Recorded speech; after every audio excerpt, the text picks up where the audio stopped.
Hello students, hello viewers, welcome to my YouTube channel.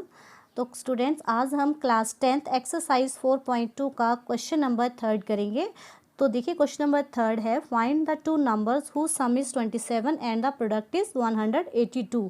Question दिया है कि दो संख्याओं का जो योग है, सम है, वो 27 है और उनका जो प्रोडक्ट, जो गुणनफल है, वो कितना है, 182। तो हमें दो संख्याएँ ज्ञात करनी है। तो आइए हम इस क्वेश्चन को करते हैं। तो हम मान के चलेंगे, let the one number is equal to x. हमने एक नंबर एक्स मान लिया, तो दूसरा नंबर कितना होगा, 27 माइनस एक्स, क्योंकि उनका योग जो है वो 27 है। तो अगर एक एक्स होगी तो दूसरी क्या होगी, 27 minus x. Then according to question क्या होगा, उन इन्हीं दो संख्याओं का गुणनफल, प्रोडक्ट जो है वो कितना है, 182। तो आइए इसको आगे सॉल्व करेंगे। 27x minus x square multiply कर दिया इज इक्वल टू 182। इसको हम इस साइड लेके आएंगे। 27x minus x square minus 182 is equal to 0। तो हमें पता है कि क्वाड्रेटिक इक्वेशन में जो फर्स्ट टर्म होती है वो हाईएस्ट पावर की होती है, तो हम इसको पहले लेके आएंगे। Minus x square plus 27x minus 182 is equal to 0। ठीक है, तो अब यहाँ पे माइनस है तो हम माइनस साइन कॉमन लेके 0 कर देंगे, तो साइन चेंज हो जाएंगे। X square minus 27x plus 182 is equal to 0। ठीक है, अब उसके बाद वैसे ही जैसे हमने फर्स्ट टॉपिक में किया था, इसका जो फर्स्ट पार्ट किया था, वैसे ही हमने बीच वाली टर्म को ब्रेक करना है। ठीक है, और दो संख्याएं लेनी है जिनको प्लस या माइनस करके 27 आए और मल्टीप्लाई करके 182 आए। ठीक है, तो x square minus 27x plus 182, तो इसको थर्ड के साथ मल्टीप्लाई करेंगे, कितना आएगा, 182 एक्स स्क्वायर, और बीच में हमारे पास क्या है, माइनस 27। ठीक है, तो दो टर्म्स जो है हमें चाहिए, तो हम क्या करेंगे, अब थोड़ा सा बड़ा क्वेश्चन है तो दो टर्म्स ऐसे नहीं आएंगी, तो हमें ये जो मल्टीप्लाई करके आता है इसके हम प्राइम फैक्टराइजेशन देखेंगे कि क्या क्या आते हैं। तो 182 के प्राइम फैक्टराइजेशन करके देखिए, 2 9 और 18 1। अब किसके साथ जाएगा, ये 7 के साथ जा रहा है, 13 7 और 91। तो हमारे पास तीन टर्म्स आई हैं। ठीक है, तो अब देखिए हमने इसको दो टर्म्स में करना है, तो ताकि हमारा प्लस या माइनस करके माइनस 27 आ जाए। तो देखिए यहाँ पे माइनस है, यहाँ पे प्लस है, तो दैट मीन्स दोनों टर्म्स वो हमारी माइनस माइनस की ही होंगी। ठीक है, तो अब देखो मैं इसको अगर मल्टीप्लाई कर लेती हूँ तो 7 2 और 14 ना, और एक दूसरी टर्म हमारे पास कितनी आ गई, 13। तो हमारे पास दो टर्म्स आ चुकी हैं। कौन कौन सी, एक माइनस 14x और दूसरा माइनस 13x। ठीक है, तो आगे करेंगे हम इस क्वेश्चन को। X square minus 14x minus 13x plus 182 is equal to 0। First two terms में से क्या कॉमन आया, x इंटू एक्स माइनस 14। अगली दो टर्म में से अब देखिए ये 13 जो है वो इसी का क्या है, गुणनखंड है, तो 13 हमारा बाहर आ जाएगा। x माइनस हमने क्योंकि 182 के ही तो प्राइम फैक्टराइजेशन बनाई है। ठीक है, तो अगर हम 13 बाहर ले रहे हैं तो अंदर क्या बच रहा है, 7 2 और 14। ठीक है, इज इक्वल टू 0। तो हमारे पास दो गुणनखंड कौन कौन से, x माइनस 14 और दूसरा x minus 13 is equal to 0। ठीक है, तो दो वैल्यूज़ हम निकालेंगे यहाँ से, x minus 14 is equal to 0 and x minus 13 is equal to 0। तो एक वैल्यू हमारे पास 14 आई और दूसरी कितनी आई हमारे पास, 13। ठीक है, तो स्टूडेंट्स हमारे पास x की दो वैल्यूज़ आ चुकी हैं, एक x 14 है और एक x की वैल्यू 13 है। तो देखिए हम x क्या मान के चले थे, हम मान के चले थे पहला नंबर। ठीक है, जो हमारा फर्स्ट नंबर था वो हमने x लिया था। तो यहाँ पे दो केसेस होंगे। अगर x हमारा 14 है, मीन्स अगर हमारा फर्स्ट नंबर 14 होता है तो सेकंड नंबर क्या होगा, 27 माइनस एक्स। ठीक है, क्योंकि x हमने फर्स्ट नंबर माना है। ठीक है, तो हम यहाँ पे लिख सकते हैं कि अगर हमारा फर्स्ट नंबर 14 होगा तो सेकंड नंबर कौन सा होगा, 27 माइनस 14 इज इक्वल टू 13। और सेकेंड केस में अगर हमारा फर्स्ट नंबर x 13 होगा तो हमारा जो सेकेंड नंबर होगा वो कितना होगा, 14 होगा। So this is the complete answer. Ultimate हमारे पास दो ही वैल्यूज़ आ रही हैं, 14 और 13। तो ये है कि अगर फर्स्ट नंबर 14 है तो दूसरा 13 होगा, अगर फर्स्ट 13 है तो दूसरा 14 होगा। ठीक है, तो दिस इम्प्लाइज हम यहाँ पे लिख सकते हैं the required numbers are 13 and 14।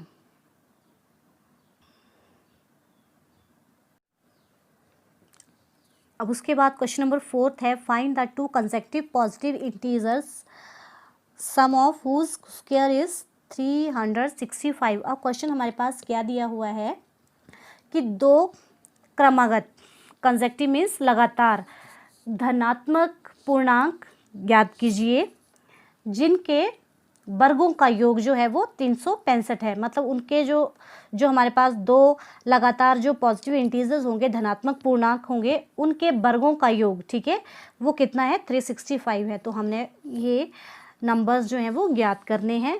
तो आइए इस क्वेश्चन को हम करते हैं। सो दिस इम्प्लाइज, हम मान के चलेंगे लेट, कंसेक्टिव मीन्स लगातार, ठीक है, let x and x plus 1 be two positive consecutive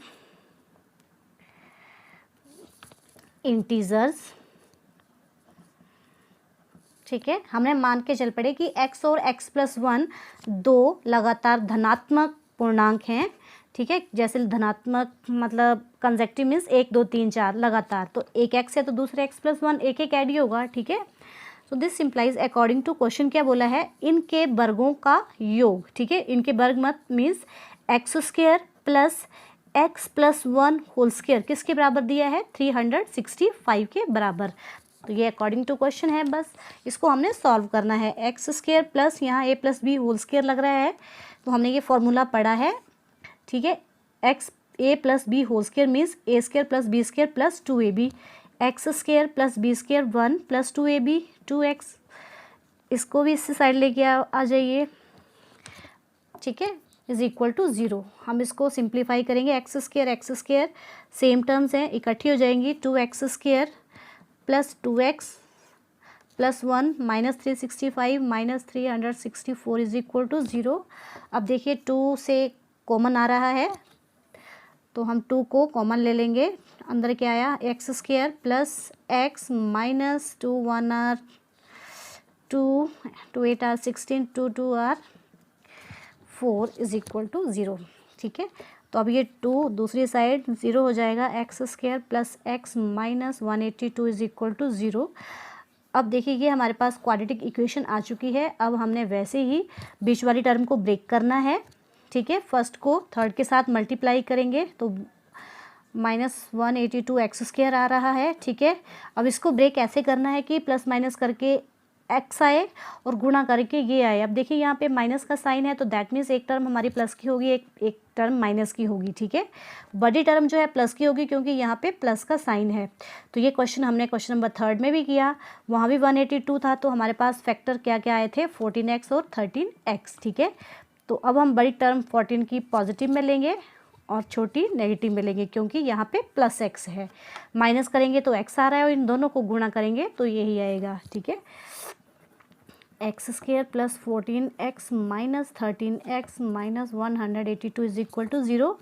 common निकालेंगे, कितना कॉमन आया, x इंटू एक्स प्लस 14 और इन दो टर्म में से माइनस 13, अंदर क्या आएगा, x plus 14 is equal to 0। क्यों, क्योंकि आपको मैंने बताया है कि जब माइनस साइन बाहर लेते हैं तो अंदर वाला जो साइन है वो चेंज हो जाता है। ठीक है, तो दो गुणनखंड, एक x प्लस 14 और दूसरा x minus 13 is equal to 0। उसके बाद वैल्यूज़ निकालेंगे, x plus 14 is equal to 0, x minus 13 is equal to 0। तो ये आपकी वैल्यू x माइनस 14 आ रही है, तो ये डज नॉट पॉसिबल। क्यों, क्योंकि हमारे पास क्वेश्चन में दिया था कि जो हमारे पास कंसेक्टिव पॉजिटिव इंटीजर्स हैं, ठीक है, पॉजिटिव इंटीजर्स हैं, पर ये तो नेगेटिव आ रहा है तो ये पॉसिबल नहीं होगा, हमें पॉजिटिव चाहिए। तो हमारे पास x माइनस 13 इक्वल टू 0, तो x की वैल्यू कितनी आई 13। तो ये देखिए x हमारे पास 13 आ चुका है। तो हम क्या मान के चले थे, हम दो पॉजिटिव इंटीजर मान के चले थे, एक x था, दूसरा कितना था x प्लस 1। तो x एक हमारे पास 13 आ गया, तो दूसरा कितना आएगा x plus 1। So this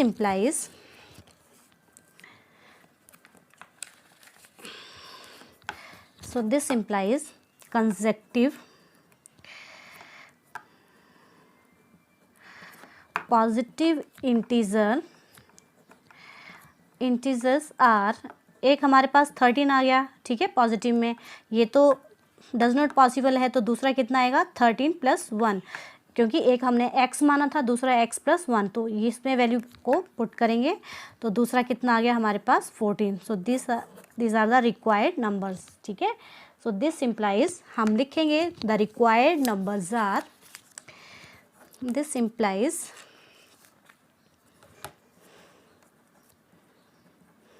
required numbers are 13 and 14. This is the complete solution of question number 4. Thank you. अब उसके बाद क्वेश्चन नंबर 5 है, the altitude of a right triangle is 7 centimetre less than its base if the hypotenuse 13 centimetre, then find the other two sides. अब क्वेश्चन हमारे पास दिया है कि किसी राइट ट्राइंगल में समकोण त्रिभुज में जो ऊंचाई है वो इसके आधार से 7 सेंटीमीटर कम है, ठीक है, जो ऊंचाई है वो आधार से 7 सेंटीमीटर कम है। अगर हाइपोटेन्यूज 13 सेंटीमीटर हो, कर्ण 13 सेंटीमीटर हो, तो बाकी दो भुजाएं ज्ञात करनी है हमने, ठीक है। तो हम मान के चलेंगे समकोण त्रिभुज में कि जो हमारा बेस है वो कितना है x है, ठीक है। अगर बेस x है तो इसकी हाइट कितनी हो जाएगी x माइनस 7, क्योंकि हमें दिया है कि जो ऊंचाई है वो आधार से 7 सेंटीमीटर कम है, ठीक है। और ये 13 सेंटीमीटर दिया है हमारे पास हाइपोटेन्यूज कर्ण जो है। तो आइए इस क्वेश्चन को करते हैं। Let the base of right triangle is equal to how much x centimetre, then height या altitude of right angle triangle is equal to x minus 7 centimeter, given hypotenuse is equal to 13 centimetre, ठीक है। Then according to question क्या होगा, अब देखिए हमारे पास समकोण त्रिभुज दिया है राइट ट्रायंगल, तो अब हम यहाँ पे क्या अप्लाई करेंगे, पाइथागोरस प्रमेय, ठीक है। समकोण त्रिभुज मीन्स एक एंगल जो 90 डिग्री का होता है, और वहाँ पे हम अप्लाई करते हैं Pythagoras theorem. And what is Pythagoras theorem? In a right angle triangle, the square of hypotenuse is equal to the sum of the squares of other two sides. What does it mean? It means that कि किसी समकोण त्रिभुज में जो कर्ण का वर्ग होता है वो बाकी दो भुजाओं के वर्गों के योग के बराबर होता है। तो हम यहाँ पे अप्लाई करेंगे पाइथागोरस थ्योरम, ठीक है, by applying Pythagoras theorem in right angle triangle ABC, जो हमारे पास समकोण त्रिभुज ABC दी है, ठीक है। तो क्या है, AB square plus BC square, ठीक है, किसके बराबर होगा, hypotenuse square means AC square. तो हम यहाँ पे वैल्यूज़ पुट करेंगे। AB स्क्वायर कितना है, x minus 7 square plus BC x square is equal to AC square means 13 square.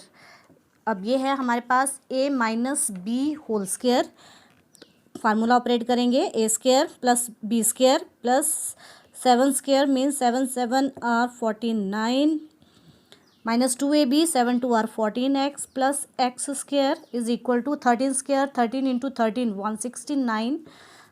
अब इसको इस साइड लेके आएंगे, x square 2x square minus 14x plus 49 minus 69 is equal to 0।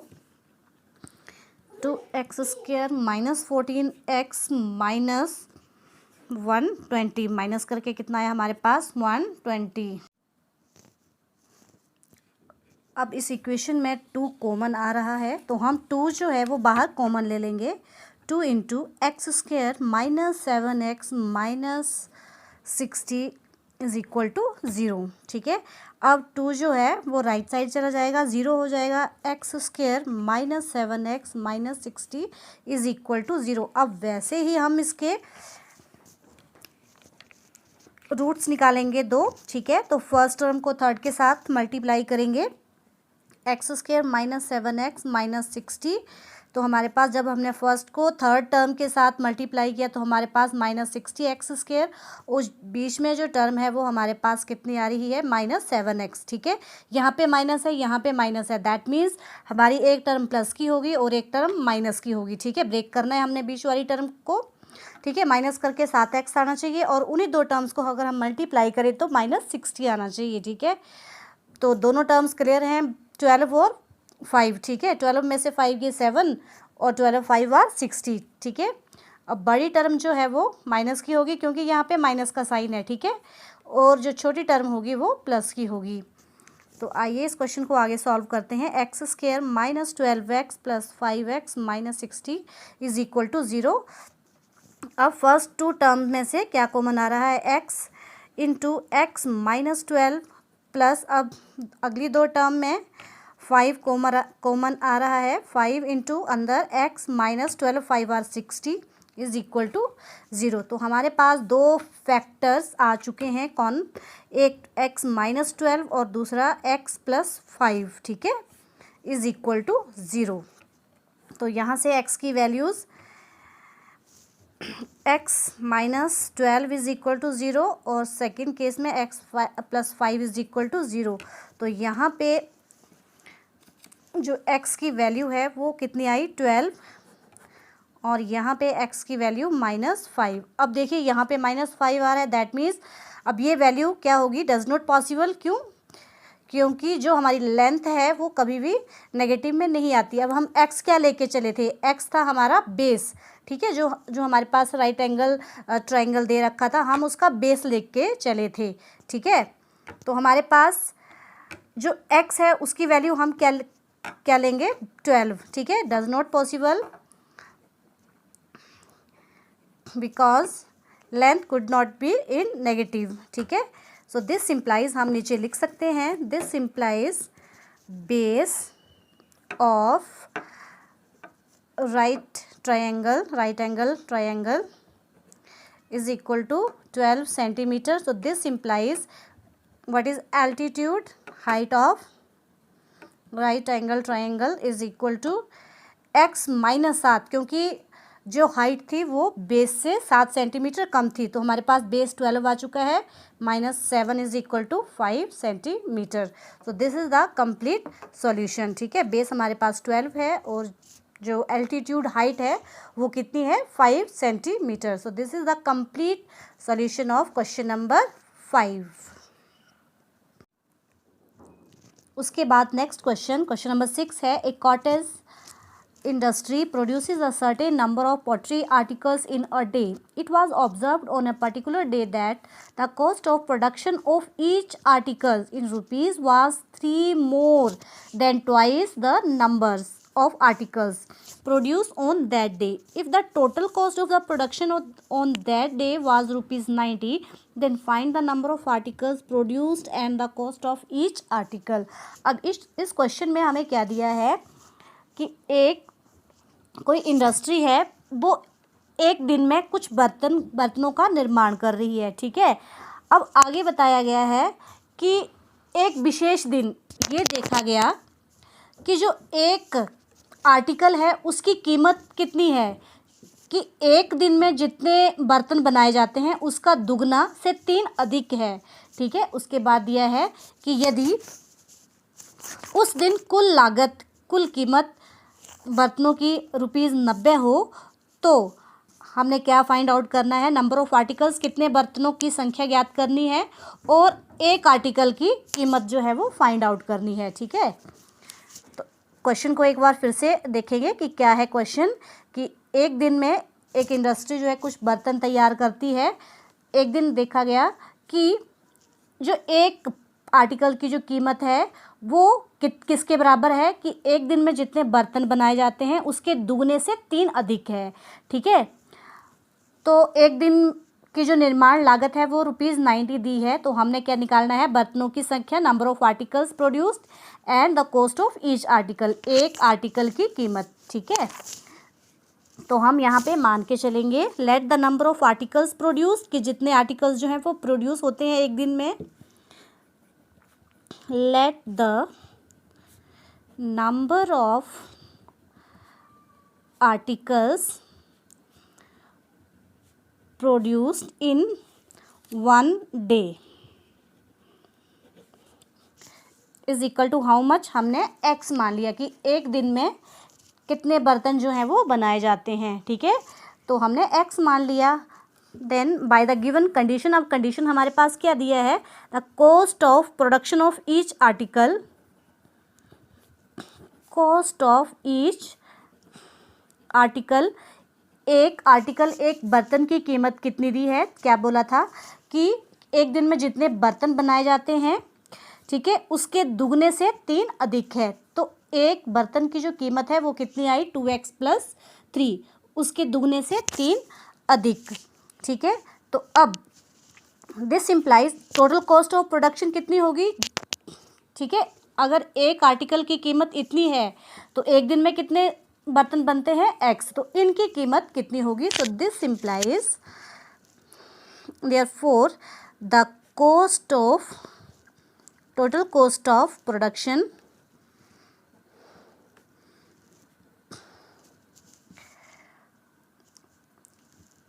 total cost of production is equal to how much, x into 2x plus 3, और ये हमें कितनी दी है, ₹90। ठीक है, एक दिन में इतने बर्तन तैयार किए जाते हैं, एक बर्तन की कीमत इतनी है, तो अकॉर्डिंग टू क्वेश्चन, और वो हमें कितने के बराबर दिया है, 90 के। So this implies according to question x into 2x plus 3 is equal to 90। अब इसको सॉल्व कर लेंगे, तो 2x² + 3x मल्टीप्लाई कर दिया अंदर। अब इस 90 को भी हम इस साइड ले आते हैं, इज इक्वल टू 0। ठीक है, तो हमारे पास कौन सी क्वाड्रेटिक इक्वेशन आ गई, 2x² + 3x - 90 is equal to 0। ठीक है, अब हम इस क्वेश्चन को वैसे ही करेंगे। ठीक है, अब यहाँ पे कुछ कॉमन नहीं आ रहा है, तो दैट मीन्स हमें फर्स्ट टर्म को थर्ड के साथ मल्टीप्लाई करेंगे। तो 2x² इंटू -90 हमारे पास आएगा, आ रहा है 180x², और बीच वाली टर्म जो है वो कितनी है हमारे पास, 3x प्लस की। ठीक है, तो यहाँ पे प्लस है, यहाँ पे माइनस है, मीन्स एक टर्म हमारे पास पॉजिटिव की आएगी और एक टर्म हमारे पास नेगेटिव की आएगी। ठीक है, तो अब हम क्या करेंगे, 180 के जो है प्राइम फैक्टराइजेशन बनाएंगे, क्योंकि बड़ी टर्म है तो हमें ऐसे पता नहीं लगेगा। तो आइए देखते हैं, 180 के 290, 245 और 93, 15। तो अब यहाँ से देखते हैं, हमारा मुझे लग रहा है बन रहा है, एक तो 15, 2 2 और 4 3 और 12। अब देखिए 15 में से 12 माइनस करेंगे तो 3 आएगा, और मल्टीप्लाई करेंगे तो 180 ही आएगा। तो हमारे पास 2 टर्म्स आ चुकी हैं, एक 15x और एक -12x। ठीक है, यहाँ पे पॉजिटिव है तो दैट मीन्स बड़ी टर्म हम पॉजिटिव की लेंगे। तो इसको आगे सॉल्व करते हैं, 2x² + 15x - 12x - 90 is equal to 0। तो देखिए फर्स्ट 2 टर्म में से क्या कॉमन आ रहा है, x इंटू अंदर हमारे पास है 2x + 15 माइनस, यहाँ पे हमारे पास क्या कॉमन आएगा, यहाँ पे 6 कॉमन आएगा, 2x + 15 इज इक्वल टू 0। ठीक है, माइनस बाहर है तो अंदर पॉजिटिव हो जाएगा। अब उसके बाद हमारे पास 2 फैक्टर कौन कौन से, एक 2x + 15 और दूसरा है x - 6 इज इक्वल टू 0। ठीक है, तो इसकी बारी बारी हम वैल्यूज़ फाइंड आउट करेंगे x की। 2x + 15 is equal to 0, x - 6 is equal to 0। तो यहाँ पे x की जो वैल्यू है वो कितनी आ रही है -15/2। पहले +15 दूसरी साइड जाएगा -15, फिर सेकंड केस में 2 जो है वो डिवाइड हो जाएगा, ठीक है। तो x की वैल्यू जो है वो हमारे पास आ रही है -15/2। तो ये पॉसिबल नहीं होगी वैल्यू, क्योंकि x हम क्या लेके चले थे, number of articles produce in 1 day, की एक दिन में कितने जो बर्तन जो हैं वो तैयार किए जाते हैं। तो ये वैल्यू तो नेगेटिव में होगी नहीं, ठीक है। तो हम यहाँ पे लिखेंगे डजंट पॉसिबल, ठीक है। तो ये वैल्यू पॉजिटिव में नहीं आएगी, ठीक है। तो x यहाँ पे हमारे पास कितना आ रहा है 6, ठीक है। तो ये पॉसिबल वैल्यू होगी। तो हमारे पास x जो है वो हम मान के चले थे, late the number of articles produce in 1 day. तो एक दिन में कितने बर्तन तैयार किए जा रहे हैं 6, ठीक है। तो हम नीचे लिख सकते हैं this implies number of articles produced in 1 day, एक दिन में कितने बर्तन तैयार किए जा रहे हैं 6, ठीक है। And cost of each article क्या दिया था हमारे पास 2x + 3 आया था, ठीक है, 2x + 3। तो इस x में हम इस वैल्यू को पुट कर देंगे, 2 × 6 + 3 = 6 2 8 12 + 3 = 15, ठीक है, ₹15। तो एक आर्टिकल, एक बर्तन की कीमत कितनी है ₹15, ठीक है। सो